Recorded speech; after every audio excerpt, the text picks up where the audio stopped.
Ladies and gentlemen, we have a big show, a real big shoe.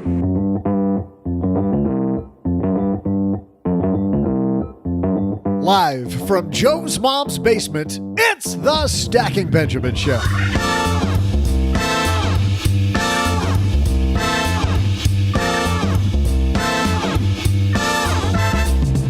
I'm Joe's mom's neighbor, Doug, and say cheese because today is National Cheesecake Day. And because today we're answering your letters from the mailbag.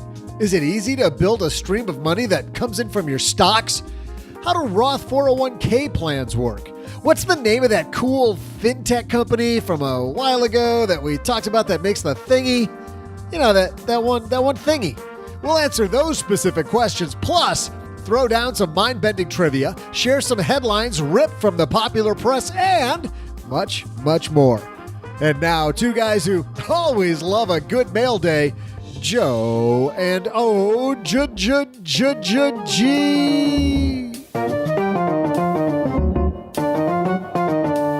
You know the days I miss? I miss when I would get the 15 CDs for a penny mails. Yeah, we've talked about that, right? How that business model just really didn't take off the way that Columbia Records thought it would. I think it did. I just think that now 15 MP3s isn't the same sexiness, I suppose. It's not. But speaking of that sexy voice across the card table from me, nice. Yeah, that's not good, is the one and only OG, or as we call him sometimes, the other guy. Yes, that's me. I'm here in the partially remodeled basement. It's coming. It's coming. I feel like this is going to be like every construction project ever, where it's going to take a really long time to realize the vision. It's going to take so long. It's so ugly. But you know what's not ugly? Stamps.com isn't ugly. It's smooth, though. Thanks to Stamps.com for supporting Stacking Benjamins. With Stamps.com, you can access all the services of the post office right from your desk. Right now, use SB for the special offer. Get this, a 4-week trial, including postage and digital scale. Head to Stamps.com, click on the radio microphone at the top of the homepage, and type in SB. That's Stamps.com, enter SB. And thanks to Emperor Investments for supporting Stacking Benjamins. Investing is complicated, as we all know, and selecting the right equities can be daunting for even the most sophisticated investors. That's why Emperor Investments, a new robo-investing platform, is offering Stacking Benjamins listeners personalized all equity portfolios. And by the way, OG, when they say all equities, they don't mean they're slapping together a bunch of ETFs. It means you actually own the equities. All stocks, okay. Free for 6 months. Take advantage of this exclusive offer.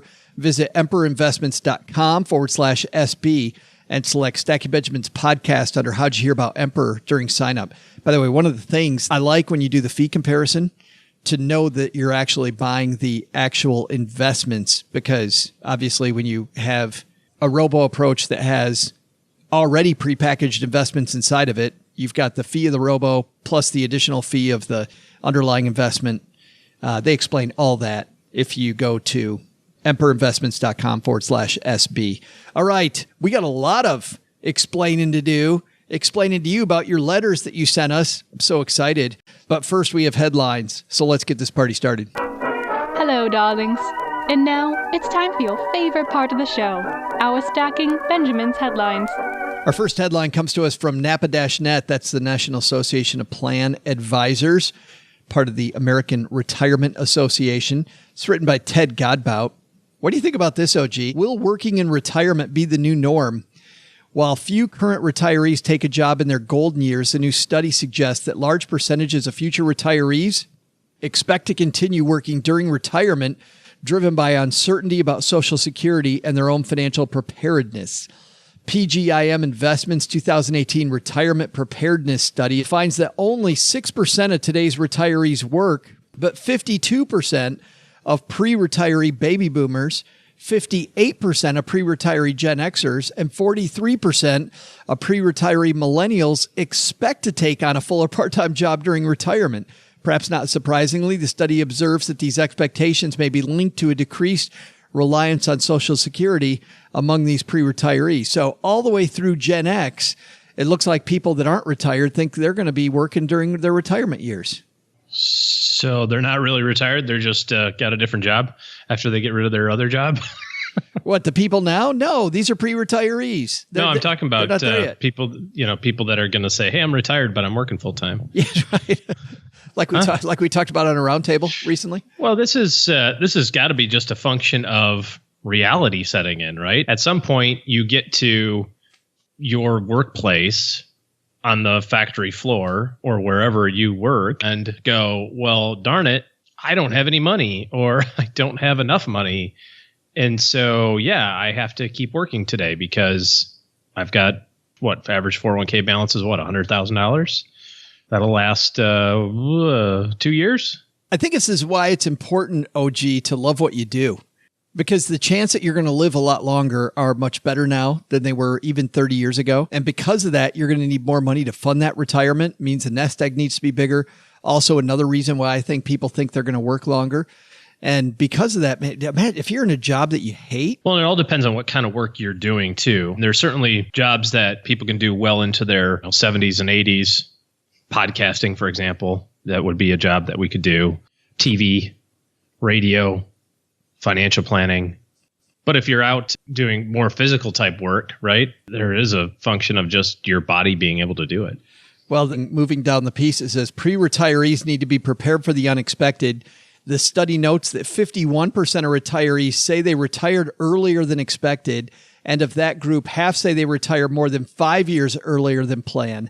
In many cases, the reason for the earlier than planned retirement were involuntary, including, to your point, for health problems. That's 29% of the time.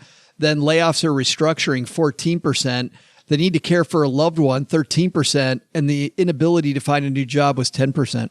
Yeah, this is just proving the point that we quite often don't get to pick our retirement times. We may have in our mind, hey, I'm going to retire when I'm 65 and get my full pension and all that sort of jazz. But at the end of the day, if the company calls and says, great news, we're merging with another firm, not so great news, you don't have a job anymore. Tough situation if you're not ready for it. Yeah. Our second headline comes to us from financialplanning.com. Why advisors fired their clients. I thought this was interesting from financial planning because it was your birthday and that's what you give to yourself every year on your birthday. You fire somebody that wasn't working out. And people all the time talk about firing their advisors, but seriously, I've known some great advisors that had to fire clients. It goes both ways. What do you think the number one reason is advisors fire clients? Oof. Oh, I have no idea what the number one reason is. I would say some generic thing like personality match or something. Well, yeah, actually, it goes to what mom says, which is be nice. Number one is being rude. A client got frustrated that an IRA distribution was taking longer than she expected. She called saying she needed money for a house closing 2 days before the closing, and she proceeded to berate my team leader, verbally attacking her. I promptly called the client and told her that we could no longer work together. No regrets. But that's the number one. Berating my team members, being rude. And by the way, calling for your money 2 days before the house closing, not cool. Yeah. Sounds like you've got a great relationship with your advisor that to begin with. It's like never in the whole process of buying a house did I casually mention to my person that's supposed to be helping me guide me through all these decisions that, oh, by the way, I'm going to be buying a house. And by the way, I'm going to take the money out of my retirement account. Maybe there would have been some discussions along the way to forestall that decision, but nevertheless. On the same token, the number 2 one listed here is threatening behavior. Listen to this story. As a new advisor, I got the opportunity to work with a young surgeon at a local hospital. It was the height of the dot-com boom, and we'd invested in a stock that went up by 50% in less than a month. I thought it'd be best to take profits and called him at his office, expecting to leave a message with one of his nurses. Instead, his nurse said, just call him on his cell phone, and gave me his number. A few minutes later, my assistant came into my office visibly shaken. She said the surgeon was on the phone and said that when she'd answered the call, all he said was, I need to speak to Chip in 5, 4, 3, and counted her down. Then I got on the line. He barked that he didn't care about money and that I shouldn't call him, just do whatever needed to be done, and hung up the phone. Immediately after hanging up, I knew exactly what had to be done. I liquidated the position and went online to find transfer paperwork for a well-known online brokerage firm. I printed the forms and mailed them to him along with a letter explaining we didn't work with people who didn't have respect for our team and that we suggested he work with someone else. A few weeks later, he called to apologize. And while I appreciated that, I insisted we could not work together. Sadly, I've known some people like that myself who just, I think they're busy giving orders a good portion of the day. And because of that, so many people have to follow their very terse commands that they make them even more and more terse. Scalpel, sell. Sounds the same, I guess. Yeah.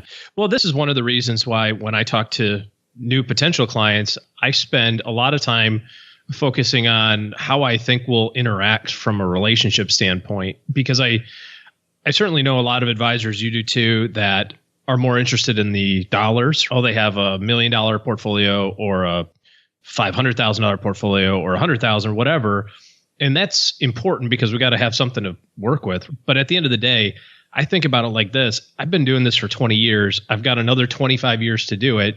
If I talk to you every 6 months, that's 50 conversations about your money.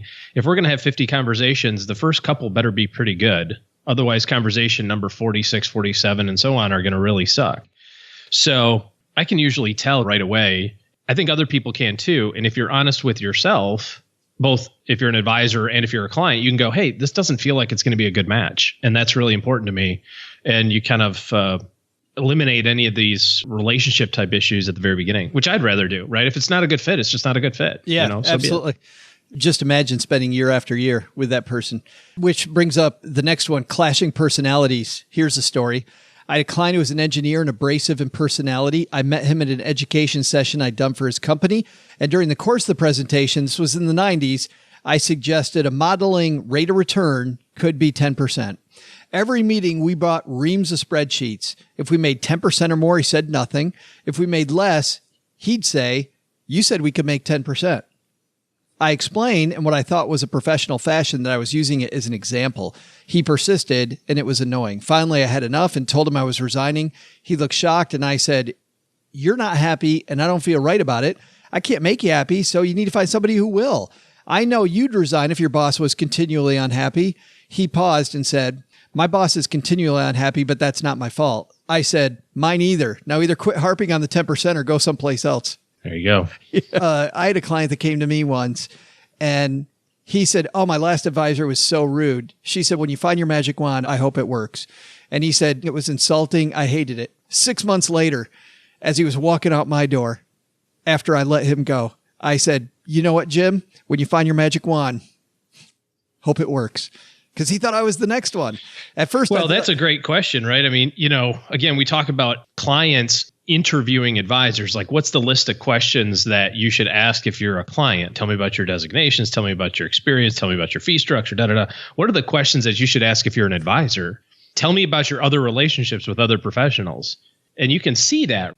Oh, well, my lawyer's a crook. My tax guy's an idiot. I can never get a hold of him. The last financial guy, he lost me money during the recession. I had a call the other day with somebody that was a referral, and he said, yeah, I'm really ticked off with my broker. I said, oh, yeah, why is that? And he says, I'm still mad from 2008. And I go, really? That's quite a long time ago. Tell me more. And he says, I just feel like you should have got me out faster. And I'm like, oh, my, look at the time.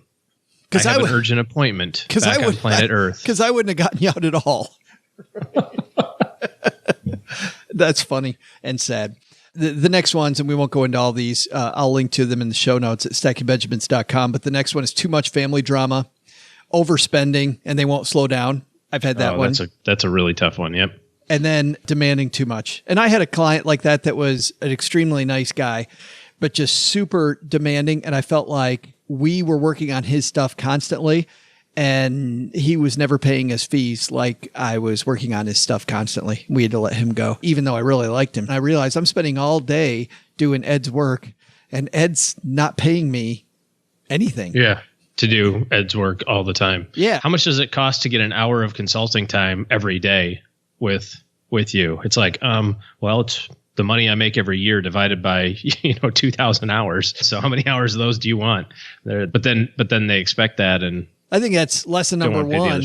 I think communication, effective communication with your your team, no matter who your team is, financial advisor, CPA, other professionals, super important to pay attention to how you communicate and make sure it's a good fit. And then I think the second takeaway is working in retirement, probably OG. Yeah.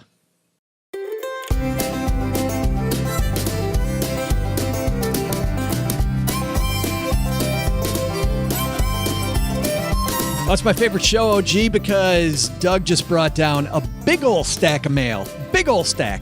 Big old stack of Benjamins. And we're going to start unleashing a little knowledge. The Kraken. Some knowledge bombs. Yes. First letter here. Let me see. This one comes to us from Parrish. Parrish says, in general, do you think a person with average investing skills can build a 6% dividend-paying portfolio for retirement by investing in REIT preferred stocks, master limited partnerships, bonds, and dividend-paying stocks? I'm looking at over 30 different holdings. Would this be high on the risk factor?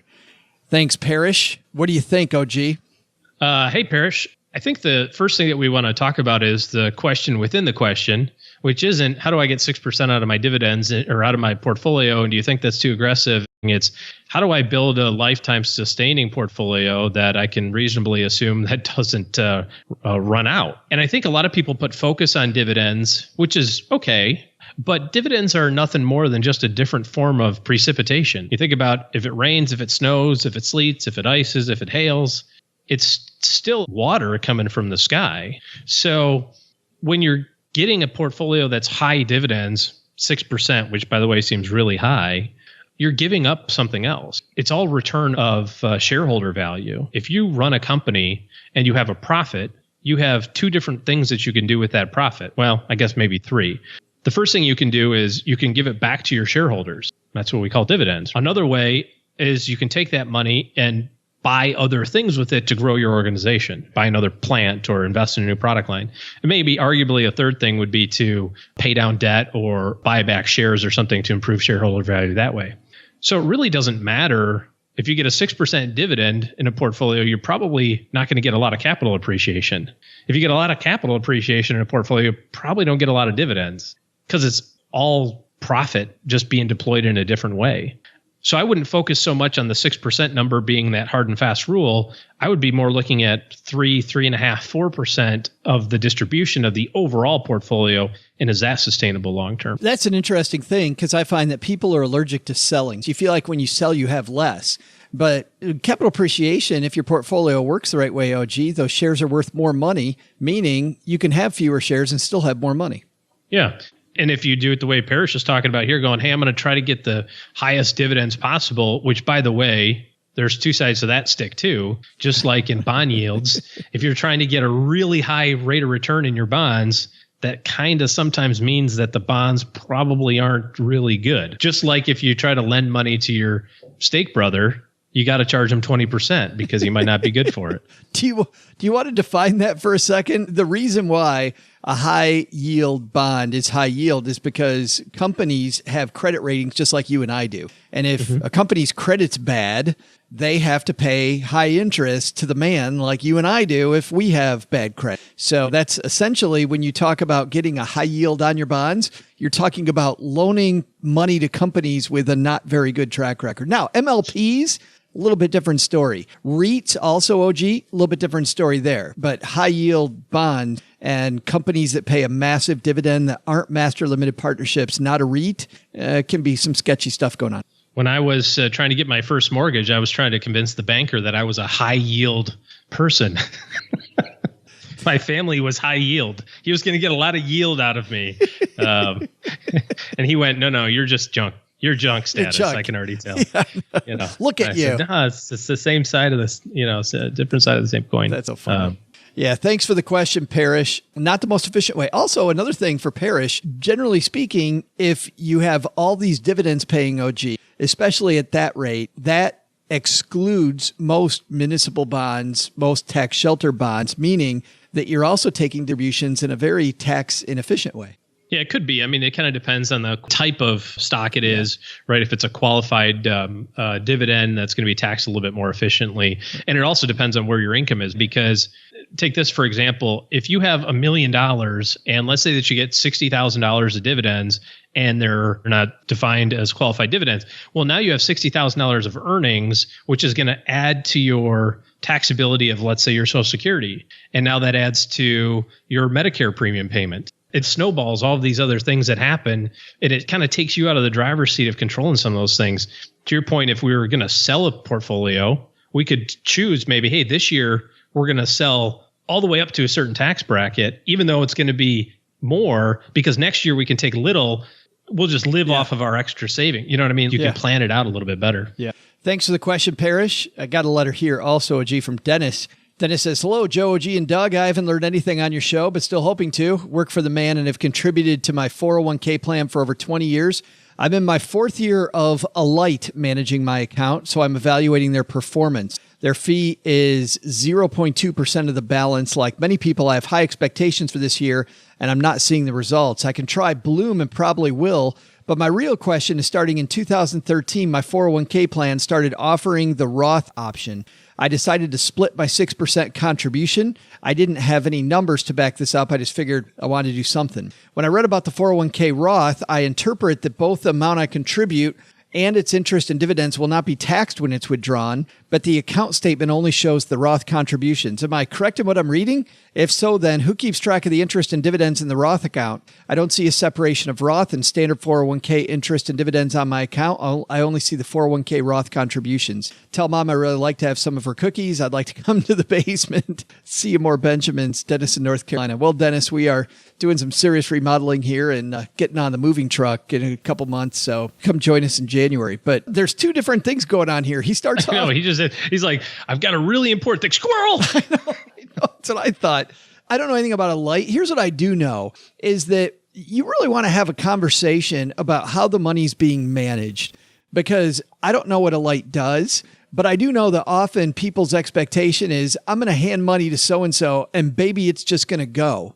And it's better to have a conversation about the expected risk level, the expected what's called standard deviation of the portfolio. We can talk about beta. We can talk about all kinds of different statistics that will give you some idea about how this money actually will perform versus I hope it's going to do really good.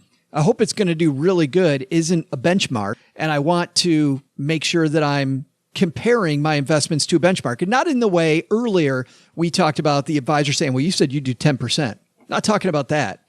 I'm talking about what rate of return do you need to get where you want to go? And then over long periods of time, what is the risk level you want to get to that point? And then manage your assets accordingly. And maybe Alight is doing that. And maybe in this particular market, Alight is trailing. I'll give you an example of what I'm talking about.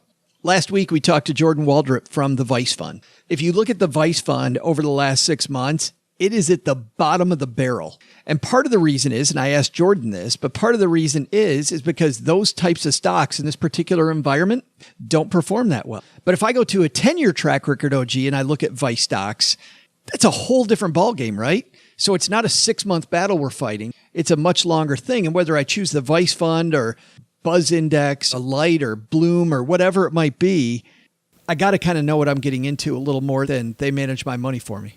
The way that you want to think about how to solve the how do I make my money grow question is recognize that you are in charge of what your portfolio does.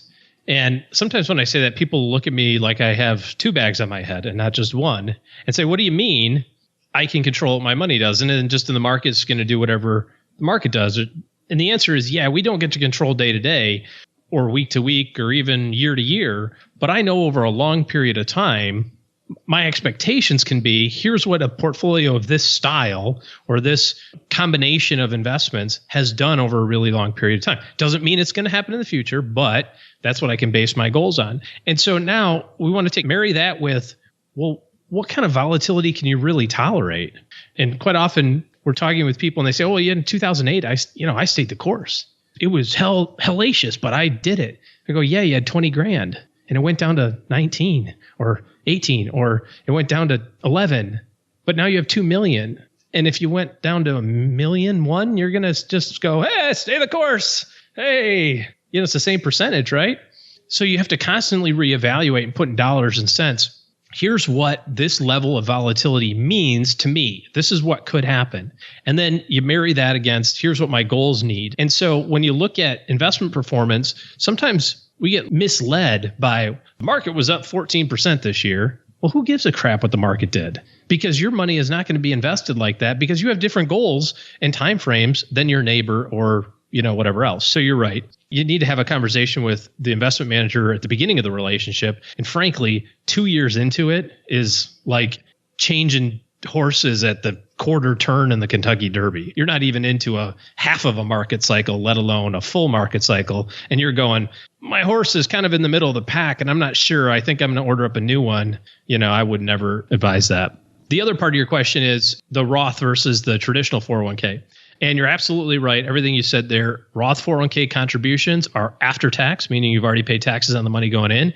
It's going to grow tax deferred. You're going to take that money out tax free. And who keeps track of it all? The wonderful record keeper does. And so fast forward to your retirement date and you say, hey, I've got this bucket of money. You call up your 401k provider and say, I want to move it into an IRA. I want to roll it over. They will say to you, okay, here's how much money is in the traditional side and here's how much money is in the Roth. And you'll roll those over into two separate accounts at that point if you chose to do that. So the record keeper is the one keeping track of how much money you have in earnings and appreciation on your Roth contribution. Thanks for the question, Dennis. And you know what? I'm a little parched, OG. Why don't we hand this baby over to Doug for a second? You and I get a drink of water, and we'll take on more questions. Hey there, trivia fans. I'm Joe's mom's neighbor, Doug. And during sharing time at breakfast today, Joe's mom shared that today is the anniversary of Henry Ford's birthday. So in the spirit of sharing with you, let's dust off our old car book and share a little Ford-related trivia, shall we? Good deal. You probably know that Ford's first car was the Model T and his first truck was the Model TT. So, what was Henry Ford's second car? I'll be back with the answer in just a moment.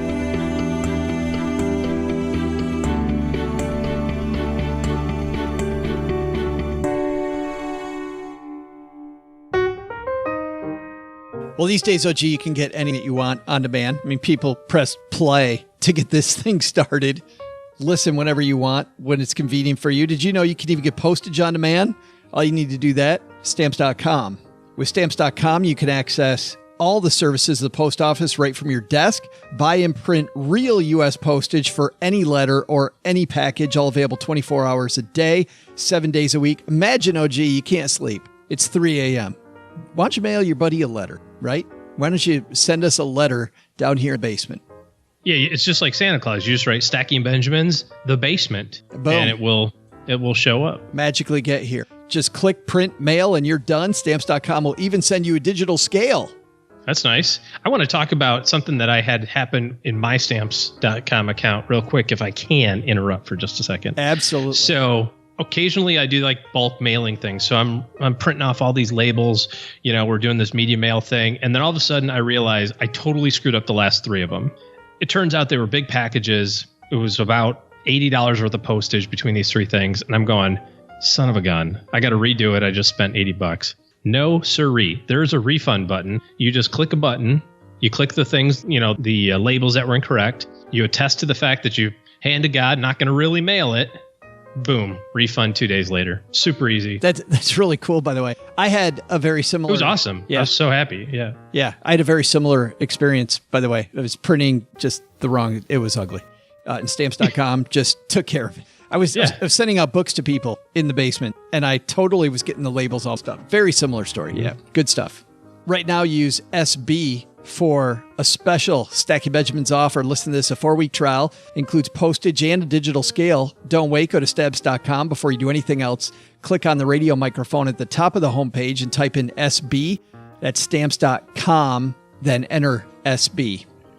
We're so excited that Emperor Investments supports Stacking Benjamins. Emperor Investments is a new tech-driven investment platform looking to shake up the investing space, and it's giving all of our Stacking Benjamins family personalized all-equity portfolios fee-free for 6 months. And what I like about Emperor Investments, if you look at the team up there in Toronto working with Emperor Investments OG, this is a team with a long history of money management and a long history of success. Emperor Investments is a lifestyle investment company.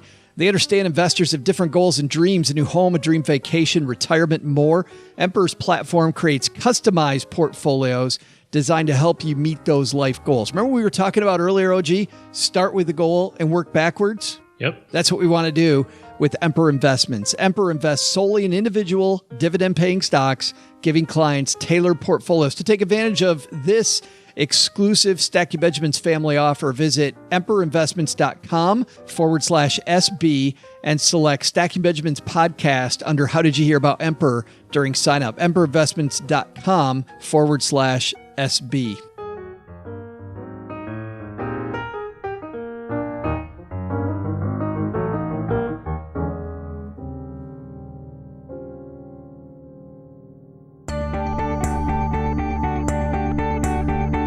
Hey there, trivia nerds. Joe's mom's neighbor Doug, and I'm back again. I just checked the calendar, and if I'm calculating this right, it's still the anniversary of Henry Ford's birthday, so let's share the thrilling answer. What was Henry Ford's second car? While the Model T was first and the TT was the first truck, the second car was the Model A. Speaking of model, if you need a more modern-day model for your next party, anniversary, celebration, or bar mitzvah, just book an appointment on my website between the hours of 11 a.m. and 2 p.m. I can't work myself too hard, right? See ya. Happy birthday to Henry Ford. What is he, 160? You know what Henry Ford be saying if he was alive right now? Let me out of this box. Kill me, I'm so old. I like mine better. Yes, I agree with you. Let's go back. We've got more of your letters. I love this. Our next letter comes to us from Jared. Jared says, a while back, Joe featured a fintech website that allowed people to build investment portfolios and then compared those portfolios to famous investors like Benjamin Graham, Buffett, etc. I was curious if you could provide that website again. Thanks, Jared. Here's the deal. The name of that company is Kavout, and I haven't been there in probably 4 months. And when I tried to go there, my browser told me, Google Chrome, by the way, told me, yeah, I don't think you want to go there. And I clicked, yes, I do. Then And then your credit card was stolen. Then my cable security steps up, the McAfee, and goes, yeah, you really don't want to go here.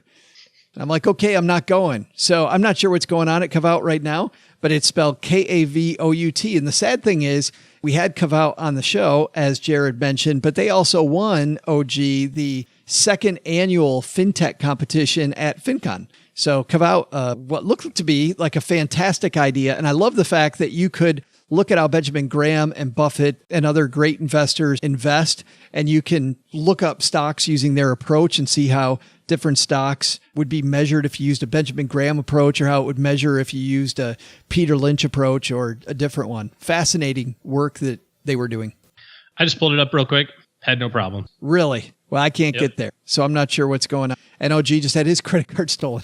I know. Hold on a second. American Express is calling. Apparently there's a fraud alert. Gary's up next. Gary says, my wife and I are 57 years old. She retired 3 months ago. I'm planning to retire next April. We have $1.2 million in the thrift savings plan. That's a 401k through the government for people that don't know the lingo. $200,000 in Roth IRAs, $250,000 in cash, and $100,000 cash value in my whole life insurance. Together, we'll receive $30,000 as a pension from the post office annually. At 70, we'll receive $60,000 from Social Security. Here's my question. I want to invest $500,000 in stocks or mutual funds that pay 6% dividends a year. What is this? Is this 6% dividend day? And by the way, these letters are on different days from different URLs. I thought good.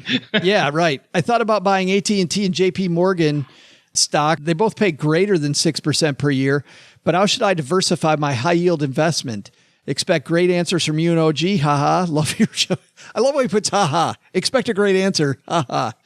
Love your show. Listen to it every week. Keep up the good work. Thanks a million, Gary. Yeah, same commentary, I guess, as Parrish's letter from before. The 6% thing is irrelevant because you could get 10% of capital appreciation and still be okay, right? I think you want to check your math.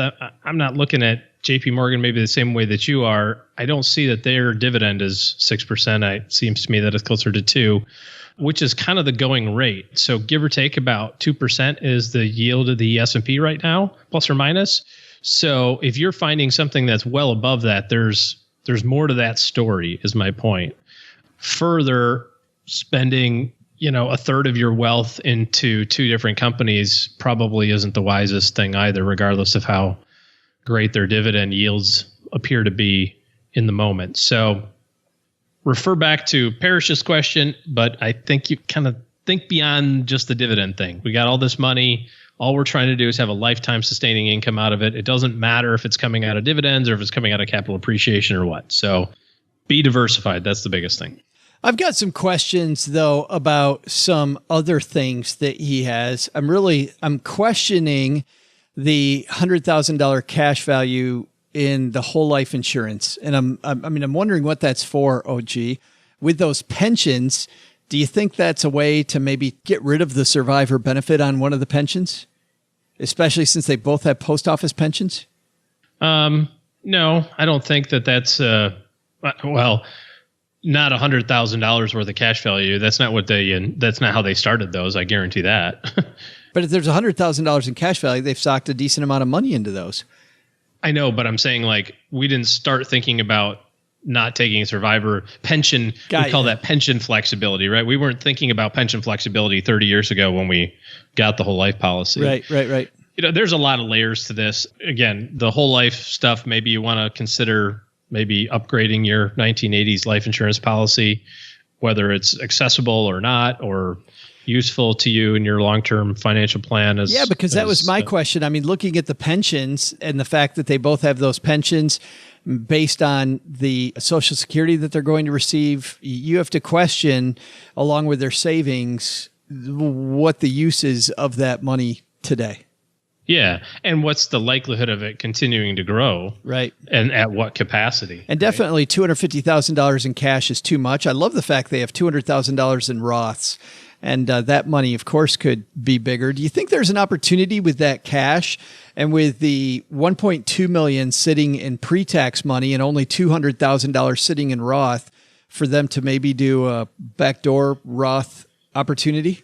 You mean to do Roth conversions? Yes. Well, that's certainly something to consider, because if you're in your 50s and you think, hey, I'm not going to really need any of this money, you fast forward 13 years, your $1.2 million is going to probably grow to $2 million, give or take, over the next 13 years. Yeah. And what's the required distribution at age 70? And at that time, you're also getting Social Security. All of a sudden, you're in the top 1%er. How's it feel? Yeah, Gary, I know these aren't questions that you asked, but you gave us a lot of great information. And I think that $250,000 in cash is not something we often see people have. And that gives you an opportunity to have the money to pay the tax. Now, the way that tax brackets work, I wouldn't go flip a ton of money all at once, but I might put together a strategy where I go up to the next tax bracket each year and kind of fill in. Well, you can get, especially with the tax law change, right? You can go more 12% for quite a while. Hey, just real quick, back to anecdotally about our dividends, and there's other sides to the story here. I just quickly pulled up an AT&T chart. I haven't looked at it and don't know anything about AT&T other than what I'm about to tell you. Last 5 years, AT&T is down 13%. It's got that nice, big, fat, juicy 6% yield. Contrasted against the generally the S&P 500, which is up 65% with a 2% yield. So you could get minus 13, but $2 a share of cash, or plus 65 and 2% cash. I'll take money any way it comes. It doesn't have to come on dividends. And better diversification at the same time. Oh, absolutely. Now, JP Morgan will not prove my point here. It's up 100% in the last 5 years. So Right. Right, but still, as an example, he says he wants to buy AT&T and JP Morgan. I don't think, Gary, if you're talking about buying two stocks with $500,000, that's a great idea. Absolutely not. No. That's where we look at some of these firms like Emperor as an example, who we just talked about a few minutes ago. Anybody that invests with them has many different individual stocks attached to professional management at the same time. So buying a couple stocks and holding them and taking the dividend is 6% and a 2%. And to OG's point, not lately receiving any capital appreciation at all. Not exciting. And obviously that's not a forward-looking statement. Obviously, but just because AT&T's do I have to down. disclose that I have AT&T stock? Do you? I've always wanted to be like the guy on. Do you own I always wanted to be like AT&T? the guy on CNBC. Yes, you need a little bubble that goes. In disclosure, OG owns AT&T's. I think I have. Some. It's on the wall. I have it right here, like actual stock. It's in a frame. You've like one share in a frame. Well, I had the one share that I bought way back when they had that company one share, but I have more than one share. I at least have two now. Right. I think you probably have like 5 if it's from the time of one share. Yes, I got to disclose something. Woohoo! Thanks for the question, Gary. And now I'm peed off that the thing's down 13% in the last 5 years. I didn't even know that. That's going to do it, man. Hey, let's do another one. Look at the time. What? Like you have anywhere else to be. That good point. All right. Let's see what we have here. Next question comes to us from Rich. Rich says, my wife and I are expecting a child come December, and we're concerned about the possibility of child disabilities, Down syndrome, autism, other items that require full-time sick care. Are there any insurance policies or tools to help prevent the loss of income for one of us to care for a child's full-time or to cover the cost of a full-time caretaker? As always, thanks for nothing. Rich. The first thing I think of, Rich, is that if we're looking at December, we may be close enough that even if there were an insurance policy, it might already be considered a pre-existing condition, meaning that my father-in-law wanted to talk to me about long-term care after he found out that he had Parkinson's. He didn't want to talk about it at all. And then the day that he was diagnosed, he called my office and wanted to sit down and talk about getting long-term care insurance. And horses out of the barn, dude. Yeah, of course, the answer there. So I think it would be close. But for everybody, OG, is there an insurance that would cover time away to take care of a child with a disability? I can't think of one. Can you? I can't think of one either. It's either a disability to you. Yeah. A long-term care situation won't take care of that. A disability policy won't take care of that. Yeah. I don't know that type of policy, Rich. I do not know of one. If somebody knows of one, shoot us an email, joe@stackingbenjamins.com, and let me know if there is a way. If there's something that sitting here in the basement we're not thinking of. Of course, you know what's going to happen, OG? Somebody's going to write us and we're going to go, slap the forehead. Thanks, everyone, for your letters. This is always one of our favorite episodes. And guess what?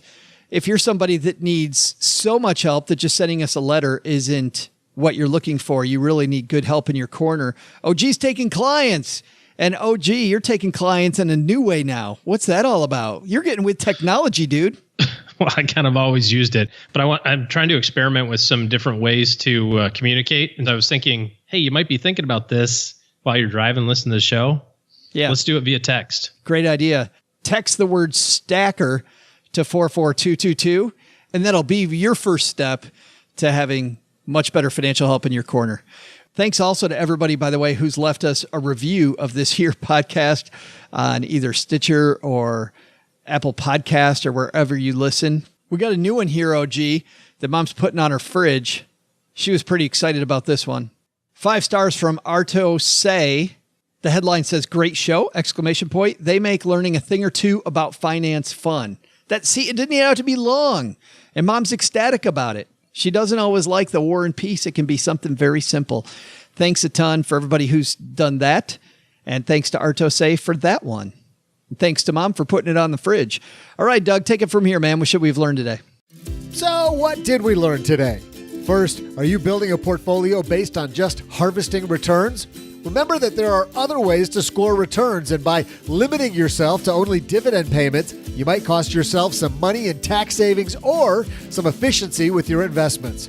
Second, treating your advisor like a second-rate human. Remember that they have feelings too, and they could potentially decide your money just isn't worth the trouble. Everyone deserves to be treated with respect, even if you aren't on the same page. Maybe a calm chat about expectations beats a browbeating. But the big lesson? Don't make food for this National Cheesecake Day thingy. While I love cheese and I absolutely love cake, brie and vanilla frosting do not pair well. Special thanks to you for sending in your letters, some of which are a couple of months old. Want to jump to the head of the line? Try the Haven Lifeline voicemail. Not only will we then be bestest friends forever, you'll also score a free Greatest Money Show on Earth t-shirt, suitable for framing. This show was created by Joe Saul-Sehy, produced by Richie Rutter-Reese, and engineered by the amazing Steve Stewart. Online, visit us on Twitter at SBenjaminsCast or on our Facebook page. I'm Joe's mom's neighbor, Doug, and I just noticed it's just as dark and damp down here as Joe's soul. SB Podcasts may receive payment on the show from sponsors and guests in the form of books, giveaway items, discounts, or other remuneration. There's no way you would take advice from these dorks, but like Joe's mom always says, don't take advice from people you don't know. This show is for entertainment purposes only, and before making any financial moves, consult with a real financial advisor. Thanks to Joe's mom for explaining that cheesecake and cheese and cake are two totally different beasts altogether. Ambiguity for the win, am I right?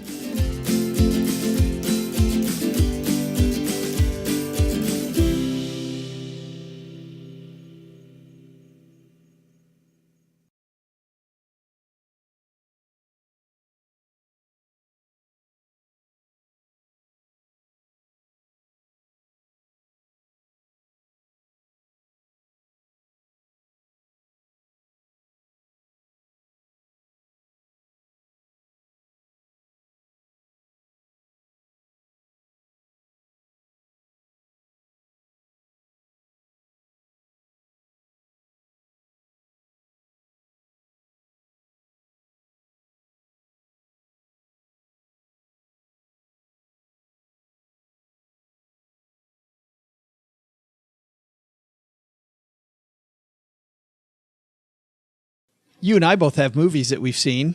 You're going to do a couple of 30-second reviews. Oldies but goodies. Awesome. Finished Deadpool. After Stop the presses. 3 weeks. 3 weeks. Probably been watching it for a month and a half. 10 minutes at a time. Yeah. It was good. It was probably my favorite superhero movie, if that's a thing. That's a pretty low bar, by the way. But so I would see Deadpool 2.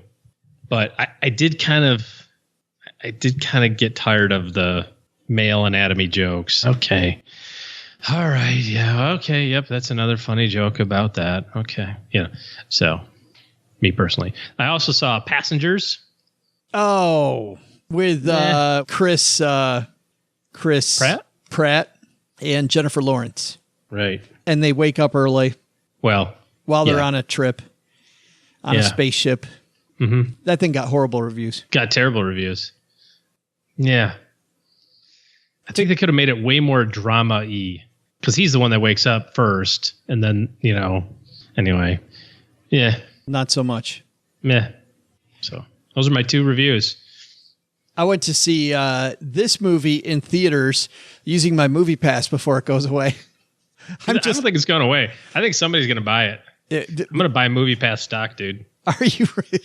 I got to do it. I totally have to sandbox money. And I'm not buying like 500 shares. I'm going to buy like 50,000 shares. No, you're not. Oh, you're. Hell yeah, why not? Yeah. Yep. What's the name of the company? I'm going to look it up. Yeah, what could possibly go wrong? Well, right? While you're doing that, let's listen to me supporting that company by going to see Uncle Drew. You could just hear people whispering, Drew. I wouldn't be surprised that he's as good today as he was back then. Oh, my nuts. Oh, Joe nuts. Come on back.